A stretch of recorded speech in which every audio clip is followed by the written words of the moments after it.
किसी ने बहुत ही खूब कहा है कि दुनिया में रक्तदान और कन्यादान बहुत ही महान, पर वक्तदान इंसान की सबसे बड़ी शान। 4 दोस्त थे, प्रवीण, सुमित, धीरज और कमलेश।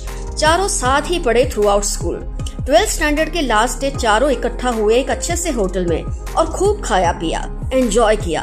फिर जब बिल भरने की बारी आई तो सबने अपने अपने शेयर के पैसे दिए और बिल भरा। तभी अचानक सुमित ने कहा कि अब हम चारों 20 साल के बाद इसी होटल में मिलेंगे 1 जनवरी को। तब देखेंगे कौन क्या क्या बन गया है लाइफ में। सबको मजा आया। बच्चों जैसा एक शर्त उन्होंने रखी आपस में और सुनकर सबको ये बात अच्छी लगी। यही तय हुआ कि अब 20 साल के बाद इसी होटल में मिलेंगे। 20 साल गुजर गए और सबको 1 जनवरी को मिलने की बात याद थी। उसी होटल में सबसे पहले सुमित पहुंचा, थोड़ी देर के बाद कमलेश और फिर प्रवीण। सबने सोचा कि थोड़ा इंतजार कर लेते हैं, धीरज आता ही होगा। बातें चल रही थी, पुरानी यादें ताजा हो रही थी। 2 घंटे हो गए पर अभी तक धीरज नहीं पहुंचा था।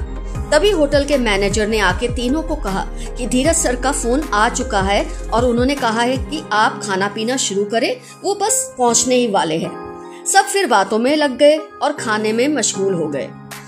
आखिर बिल भरने का टाइम आ गया। तभी मैनेजर ने कहा आप लोग फिक्र ना करें, धीरज जी ने बिल ऑनलाइन भर दिया है। ये सुनकर तीनों को बहुत अजीब लगा कि धीरज आ क्यों नहीं रहा। वो होटल के बाहर आए ही थे कि एक गवर्नमेंट की जीप वहाँ पहुंची।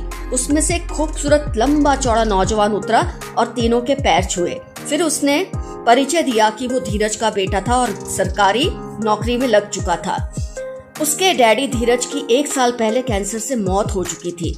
उन्होंने अपने बेटे से कहा था कि ये बात मेरे तीनों दोस्तों को कभी ना पता चलने देना, वरना उनका 20 सालों के बाद का रियूनियन बिगड़ जाएगा। ये सुनकर तीनों को बहुत धक्का लगा, आंखों में आंसू आ गए और उन्होंने तय किया कि अब वो लोग हर महीने एक दूसरे से मिलेंगे, एक दूसरे को वक्त देंगे। पता नहीं कौन कब बिछड़ जाए। जीवन में सब आता जाता है, लेकिन खास रिश्तों को संभाल कर रखना, उन्हें वक्त देना बहुत ही जरूरी होता है। जान सिर्फ बुलबुला है पानी का, कभी भी कहीं भी जा सकती है। वक्त ही ऐसी एक चीज है जिसका कोई मोल नहीं। तो अगर आपको ये वीडियो पसंद आया हो तो जरूर से लाइक करें, शेयर करें और आरजे मधुरा कहानी चैनल को यूट्यूब पर सब्सक्राइब करें। इंस्टाग्राम पर ढेर सारा शेयर करें और फॉलो करें। Thank you.